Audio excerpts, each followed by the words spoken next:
अजिंक्य Maharashtra news, एका सामान्य माणसाची अनोखी सुरुवात. संपादक संतोषजी लांडे. पाहुयात काही ठळक आणि महत्त्वाच्या घडामोडी. वसमत उपनगर अध्यक्षपदी राजकुमार इंगळे यांची बिनविरोध निवड. हिंगोली जिल्ह्यातील वसमत नगर परिषद या ठिकाणी राजकुमार इंगळे यांची आज बिनविरोध निवड झालेली आहे आणि या निवडीदरम्यान शहरातील विविध ठिकाणी त्यांचे स्वागत करण्यात आले आहे. निवडणूक प्रक्रिया पूर्ण झाल्यानंतर उपनगराध्यक्ष राजकुमार इंगळे यांनी नगरपालिका प्रशासनाच्या कार्यालयाजवळच असलेल्या छत्रपती शिवाजी महाराज यांच्या पूर्ण पुतळ्याचे दर्शन घेऊन त्या ठिकाणी हार अर्पण केले. त्यानंतर कारखाना रोड चौकातील मारुती मंदिर या ठिकाणी मारुतीचे दर्शन घेऊन हार अर्पण केले. त्यानंतर नांदेड रोडवरील डॉक्टर बाबासाहेब आंबेडकर यांच्या पुतळ्याला हार अर्पण करून त्या ठिकाणी मोठ्या प्रमाणात राजकुमार इंगळे यांचे सहकुटुंब स्वागत करण्यात आले.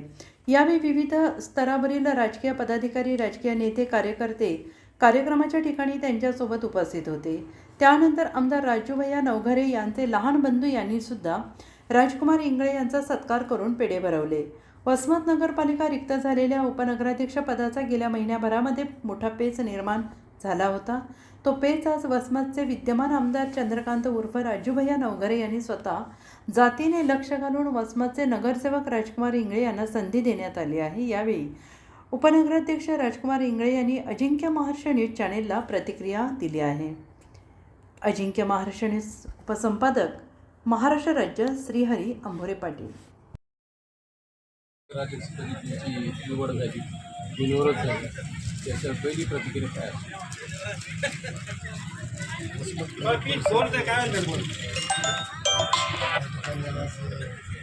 उपनगराध्यक्षपदाची निवडणुकीमध्ये जरी बिनविरोध झालो असेल तरी आमचे लाडके आमदार, प्रिय आमदार राजूभैया नवघरे यांच्या संकल्पनेतून माझ्यासारख्या सर्वसामान्य मागासवर्गीय कार्यकर्त्यांना एक उपाध्यक्षपद देऊन माझ्यावर फार मोठे उपकार केले.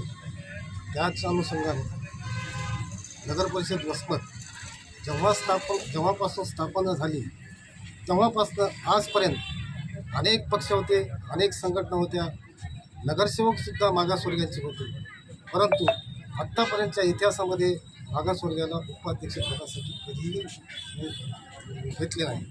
ते आज आमचे आमदार, लोकप्रिय आमदार राजूभैया नवघरे यांनी खूप मोठा विचार करून त्यांनी ठरवलं, कोणी काही जरी म्हटलं तरी एका सर्वसामान्य कार्यकर्त्याला न्याय देण्याचं काम करणार आणि ते त्यांनी करून दाखवलं. पुन्हा एकदा त्यांचे मी खूप खूप आभार मानतो. निवडून आल्याच्या नंतर पहिले जे वस्तूची संधी लागणार होती ती त्यावेळेस चिरकुली, तिच्यावर काय बोललं? कशामुळे काय झालं? ऐनवेळी दुसरा उपनगराध्यक्ष करण्यात आला, तुमचं नाव चर्चेत होतं.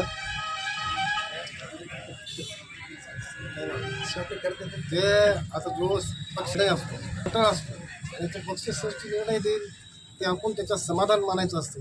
जरी मागच्या वेळेस जर माझा नंबर लागला नसेल तरी आज आमच्या आमदार साहेबांनी माझा विचार करून मला जे संधी दिली, न्याय दिला, त्याबद्दल पुन्हासुद्धा त्यांचे आभार मानतो.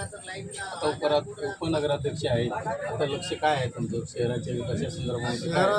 स्वच्छ शहर आणि सुंदर शहर व्हावं अशी एक कल्पना मलाच नव्हे तर आमच्या तालुक्याचे कार्यसम्राट आमदार राजूभैया नवघरे यांच्यासुद्धा आहे. त्यांनी मागच्या कालखंडामध्ये अजितदादा पवार जयंतीच्या निमित्ताने स्वतः हातात झाडू घेऊन शहरामध्ये प्रचंड अशा सर्व शहरामध्ये ते जाऊन स्वच्छतेसाठी उभे राहिले. तेच कल्पना डोक्यात ठेवून नळ असेल, पाणी असेल, लाईट असेल, रस्ते असतील आणि घाण जे असेल हे साफ करण्याचं काम माझं तेच तेवढं ध्येय आहे. श्रीहरी अंभोरे पाटील, महाराष्ट्र राज्य उपसंपादक, अजिंक्य महाराष्ट्र.